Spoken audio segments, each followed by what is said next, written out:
ഇത് ശതമംഗലം എന്നറിയപ്പെടുന്ന കവുങ്ങൻ തൈയാണ്. നമുക്ക് നല്ല ഫലം തരുന്ന ഒരു കവുങ്ങൻ തൈയാണെന്ന് അറിയപ്പെട്ടിട്ടുള്ളത്. ഇത് എത്ര വേണമെങ്കിലും നമ്മുടെ അടുത്ത് ഇവിടെ സ്റ്റോക്ക് അവൈലബിൾ ആണ്. ഈ കാണുന്ന കംപ്ലീറ്റ് ബുക്കിംഗ് ആണ്. എങ്കിലും നമുക്ക് എത്ര പീസ് വേണമെങ്കിലും കേരളത്തിൽ എവിടെ എത്തിച്ചേരാനുള്ള സംവിധാനം ഈ ഒരു ഫാമിൽ അവൈലബിൾ ആണ്. ആവശ്യക്കാർ വിളിക്കാനുള്ള നമ്പർ ഈ വീഡിയോയിൽ കൊടുത്തിട്ടുണ്ട്. ആ നമ്പറിൽ വിളിക്കുക.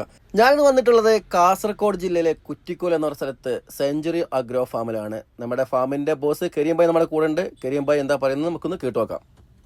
അതന്നെ ഇത് പിന്നെ ശതമംഗള എന്നുള്ള വെറൈറ്റിയാണ്. ശതമംഗള എന്ന് പറഞ്ഞാല് CPCRIന്റെ ഏറ്റവും പുതിയ വെറൈറ്റി ആയ ശതമംഗളയുടെ തോട്ടത്തിലാണ് നമ്മൾ വിത്ത് എടുക്കുന്ന മദർ പ്ലാന്റിന്റെ തോട്ടത്തിലാണ് ഉള്ളത്. നമുക്ക് പിന്നെ ഈ തോട്ടത്തിലാണ് നമ്മൾ വിത്ത് എടുക്കുന്നത്.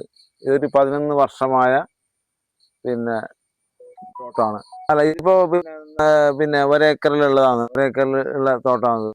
ഒരേക്കറിൽ പിന്നെ വെച്ചിട്ടുള്ളതാണ്.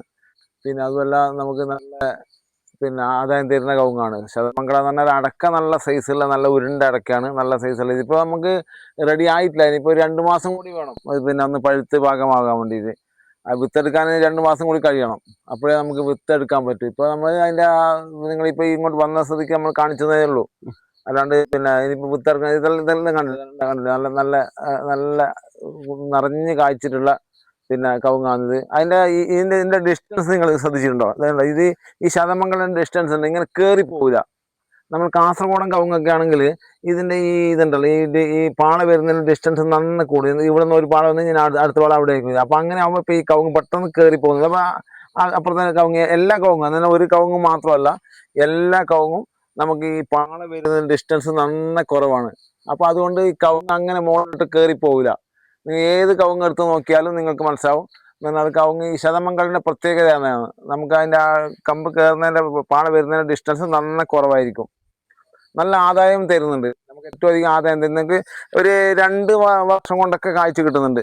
ഇപ്പൊ 18 മാസം കൊണ്ടൊക്കെ അത്യാവശ്യം ചിലതൊക്കെ കായ്ക്കുന്നുണ്ട്. എന്നാലും നമുക്ക് വ്യാപകമായിട്ട് ഒരു 2.5-3 വർഷം കൊണ്ട് എല്ലാം കായ്ച്ചു കിട്ടുന്നുണ്ട്. നമുക്ക് കൃഷി ചെയ്ത് ഉണ്ടാക്കാൻ പറ്റുന്ന ഏറ്റവും നല്ല വെറൈറ്റിയാണ് ശതമംഗലയുടെ തൈകൾ. ഇതിന്റെ ചെറിയ തൈകൾ എടുത്തില്ലേ? ഇതിന്റെ ചെറിയ തൈകള് എല്ലാം കഴിഞ്ഞു. ഇപ്പൊ അടുത്ത വർഷത്തേക്ക് അത് ബുക്കിംഗ് ആണ്. എന്നാൽ അത്രയൊന്നും വിത്ത് നമുക്ക് ഇവിടുന്ന് എടുക്കാൻ പറ്റുന്നില്ല. എന്നാൽ ഇത് തോട്ടങ്ങൾ അങ്ങനെ വ്യാപകമായിട്ട് ഇല്ല, അപ്പൊ കുറച്ചേ ഉള്ളൂ. അപ്പൊ അതുകൊണ്ട് വിത്ത് കുറവാണ്. അത് ബുക്കിംഗ് മാത്രമേ ഇപ്പൊ എടുക്കുന്നുള്ളൂ. അടുത്ത മെയ് ജൂൺ ഒക്കെ ആകുമ്പോഴേക്ക് റെഡി ആവും. ഇപ്പൊ ഇതെല്ലാം കഴിഞ്ഞു. ഇപ്പോഴത്തെല്ലാം ഇപ്പൊ ഒരു 5000 തൈ ഉണ്ട്. അതൊക്കെ ബുക്കിംഗ് ആയി കഴിഞ്ഞു. ഇനിയിപ്പോൾ അത് ഇപ്രാവശ്യത്തെ സീസൺ കഴിഞ്ഞു. ഇനിയിപ്പോൾ അടുത്ത വർഷത്തേക്ക് നമ്മളിപ്പോൾ ബുക്കിംഗ് ആക്കി കഴിഞ്ഞാൽ, അഡ്വാൻസ് ഒന്ന് ബുക്കിംഗ് ആക്കി കഴിഞ്ഞാൽ നമുക്ക് കൊടുക്കാൻ പറ്റും. അല്ലാണ്ട് കൂടുതലായിട്ട് സാധനമില്ല നമ്മളിത്. ഇതിന് വിത്ത് അങ്ങനെ കൂടുതലില്ല. ശതമംഗലന്റെ തോട്ടം ഇപ്പോൾ റെഡിയായി വരുന്നതേ ഉള്ളൂ. ആവശ്യക്കാരുണ്ടെങ്കിൽ ബുക്ക് ചെയ്യുകയാണെങ്കിൽ അത് വിത്തടക്കം കിട്ടൂല. വിത്തടക്കം എന്റെ സാധനം വിത്തടക്കം സ്റ്റോക്കില്ല. നമുക്ക് തൈ ഒരുപാട് ഓർഡർ ഉള്ളതുകൊണ്ട് വിത്തടക്കം കൊടുക്കാൻ വേണ്ടി പറ്റുന്നില്ല. അപ്പൊ അതുകൊണ്ട് എന്നാൽ തൈകൾ മാത്രമേ ഉള്ളൂ. തൈ ഒരു മെയ് പകുതിയൊക്കെ ആകുമ്പോഴേക്ക് തൈ റെഡി ആവും. അടുത്ത സീസണിൽ മെയ് പകുതി ആകുമ്പോഴേക്ക് ഇപ്രാവശ്യത്തെ തൈയാൽ ഇപ്പോൾ 5000 തൈ സ്റ്റോക്ക് ഉണ്ട്. അത് നമ്മൾ അഡ്വാൻസ് വാങ്ങിച്ചു കഴിഞ്ഞാൽ ഇപ്പൊ അതിന് കൊടുക്കാൻ വേണ്ടി പറ്റൂല. ചെറിയ തൈ വെക്കുകയാണെങ്കിൽ എത്ര സമയം റിസൾട്ട് കിട്ടും? ചെറിയ തൈ എന്ന് പറഞ്ഞാല് നമ്മള് ഇപ്പൊ ഈ ഒരു ഡിസംബർ ജനുവരി മാസങ്ങളിലാണ് നമ്മൾ വിത്തെടുക്കുന്നത്. ആ വിത്തെടുത്ത് നമ്മൾ പാകി കഴിഞ്ഞാൽ ഒരു ജനുവരി ലാസ്റ്റ് ഒക്കെ ആകുമ്പോൾ കെളുത്ത് വന്നു കഴിഞ്ഞാൽ നമുക്ക് മെയ് ഒക്കെ ആകുമ്പോഴേക്ക് നടാൻ പാകത്തിലുള്ള ഒരു അടി പൊക്കത്തിന് നല്ല തൈയായി കിട്ടും.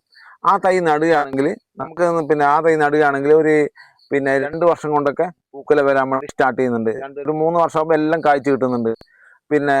നടുന്ന അങ്ങനെ നമ്മൾ എപ്പോഴും നടുമ്പോൾ എന്ത് ചെയ്യണം എന്നാൽ ഡിസ്റ്റൻസ് കീപ്പ് ചെയ്യണം. ഒരു 9 ഫീറ്റിനേക്കാൾ അടുക്കാനേ പാടില്ല. 9 ഫീറ്റ് എന്ന് പറഞ്ഞാൽ 2 മീറ്ററും 70 സെന്റിമീറ്ററും. അതേപോലെ തന്നെ നീളവും വീതിയൊക്കെ അത് തന്നെ. കുഴി അങ്ങനെ കുഴി അങ്ങനെ പറഞ്ഞാൽ 2 അടി ആഴവും 3 ഫീറ്റ് നീളവും വീതിയുള്ള കുഴിയാണ്. 2 ഫീറ്റ് കുഴി, 3 ഫീറ്റ് നീളവും വീതിയും. അതിന്റെ സെൻട്രലായിട്ട് നല്ലൊരു കുഴിയും കൂടെ കുഴിക്കുക.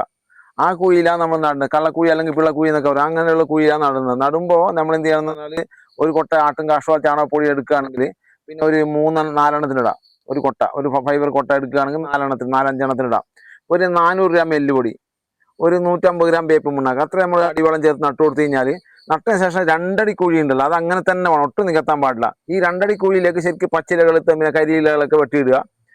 ഉണക്ക് വരുമ്പോൾ വേനലാവുമ്പോൾ ഒരു വെയിൽ മറയും കൂടി കൊടുക്കുക. ആദ്യത്തെ വർഷത്തെ വെയിൽ ഞങ്ങളിപ്പോൾ തെക്കൻ വെയിൽ എന്ന് പറയും. തെക്കൻ വെയിൽ അടിക്കാൻ പാടില്ല ആദ്യത്തെ വർഷം. അങ്ങനെ ആകുമ്പോൾ ഉണക്ക് വരുമ്പോൾ ഒന്നുകൂടി പച്ചിലകളും കരിയിലകളൊക്കെ ഒന്ന് വെട്ടിയിടുക.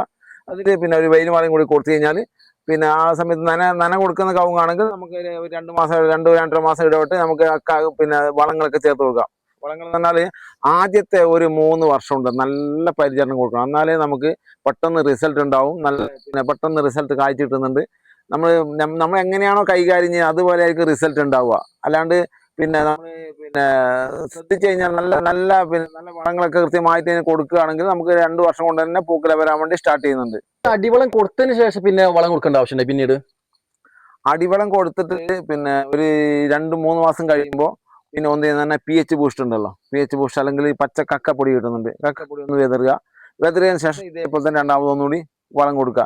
രാസവളം കൊടുക്കുന്നതിൽ കുഴപ്പമൊന്നുമില്ല. കൊടുക്കുമ്പോൾ എന്തെങ്കിലും ഇതിൻ്റെ ഏത് വളം ഇടുമ്പോൾ നമ്മൾ ഇതിന്റെ ചോട്ടിന്ന് 1 അടി 1.5 അടി വിട്ടിട്ടിടണം. അതിന്റെ ഓരത്ത് കൂടി ഇടണം. ഇപ്പൊ നമ്മൾ 3 ഫീറ്റിന്റെ കുഴി ഉണ്ടല്ലോ, അതിന്റെ ആ സൈഡ് അനുസരിച്ച് പിന്നെ ഇട്ട് കൊടുത്താൽ മതി.